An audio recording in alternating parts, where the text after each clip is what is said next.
जनाब स्पीकर, हमारे साथ जितनी सख्तियां हुई है उसका गर्दान मुश्किल है। बारहा हमने आपको कहा, इस ईवान में उठ के एक रेजोल्यूशन पास करवाया कि हमें प्रोटेक्शन दो, हमारे बच्चों को प्रोटेक्शन दो, हमारे लोगों को प्रोटेक्शन दो।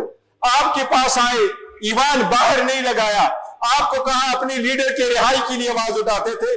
आज आते आते हम कहते हैं मेरे लीडर से हमारी मुलाकात कराओ। अब यहां से कहां तक हम जाए? अगर यहां दीवार के साथ आपने लगा दिया, दीवार के साथ अगर लगेंगे तो फिर फोर्स तो आना है, स्पेस नहीं देना तो गैर जमहूरियत कुव्वतों ने तो फिर ये स्पेस लेनी है।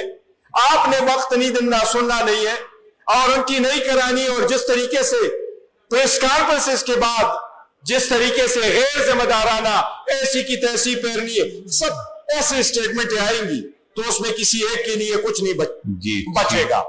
शुक्रिया। जनाब स्पीकर, खोलें, कंक्लूड करूं।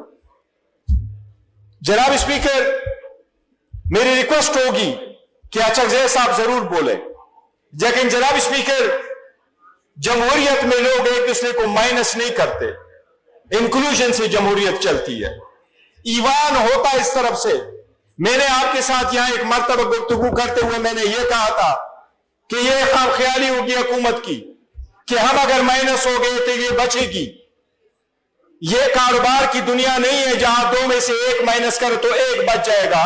ये सियासत है इस मुल्क की, इसमें से इसको माइनस करोगे तो ये भी नहीं बचेगा, कोई भी नहीं बचेगा। एक माइनस होगा तो एवरीवन माइनस हो जाएगा। जी ठीक है। जनाब स्पीकर, कौम बड़ी मुश्किल में है, वो उम्मीद के साथ हमारी तरफ देखते हैं। मई 2025 के बाद पाकिस्तान एक न्यू वर्ल्ड ऑर्डर में एंटर हुआ है। इसमें हमारी भी कंट्रीब्यूशन शामिल थी। हम यहां मौजूद थे, इकट्ठे कौम बन करके हम खड़े हुए और एक कौम बन करके हमने पाकिस्तान को बहुत बड़ी कामयाबी दी।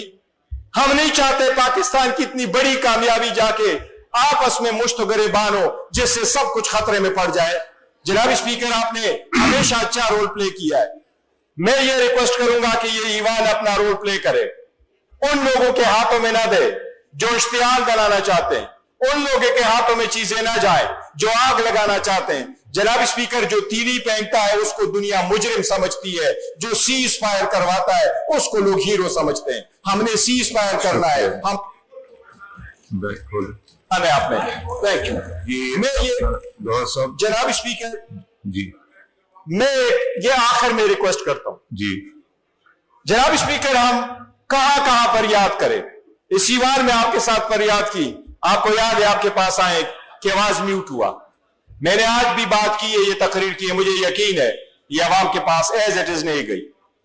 अगर इतना ही ट्रस्ट डेफिसिट हो जाए कि हम मुल्क के दुश्मन होंगे तो जनाब स्पीकर फिर यहां आपके साथ बैठने की जरूरत शायद नहीं है। और अगर ये हालात ऐसे रहते हैं तो शायद हमारे चंद हफ्ते चंद महीने ही फिर आपके साथ होंगे। इस ट्रस्ट डेफिसिट को हमने खत्म करना है। जनाब स्पीकर, लीडर हमारा जेल में, बीवी उसकी जेल में, 5 दिन में 3 कन्विक्शनें हुई, 45 साल की सजा दी गई। अवाम ने फिर साथ खड़े होकर जनाब स्पीकर, 2 महीने में जिस केसेस का फैसला हुआ है, 11 महीने में हमारा केस नहीं लग सका। अदालतों में केस नहीं लगते, मुलाकातें नहीं होती, वकला के नहीं है, लीडरशिप के नहीं है, तो फिर कहां जाएंगे? ऐसे सरकमस्टांसेस में जनाब स्पीकर, जो लोग ये सब कुछ कर रहे हैं उनको हम दुआ दे के बददुआ दे। हम फिर भी कह रहे हैं कि मुल्क और जमहूरियत की खातिर हमने आगे चलना है और बढ़ना है। जनाब स्पीकर, ये वक्त है कि रिकॉग्नाइज करें हमारे इस फोर्स को। अगर आप इस फोर्स को नहीं रिकॉग्नाइज करते जो इस वक्त आपके सामने 3 करोड़ आवाम को कर रहे हैं, तो आप आग से खेलने वाली बात होगी। जनाब स्पीकर, ये मुल्क की बहुत बड़ी बदकिस्मती होगी अगर इतने बड़े बड़े फोर्स को आपने नजरअंदाज किया। एक आग लगती है लेकिन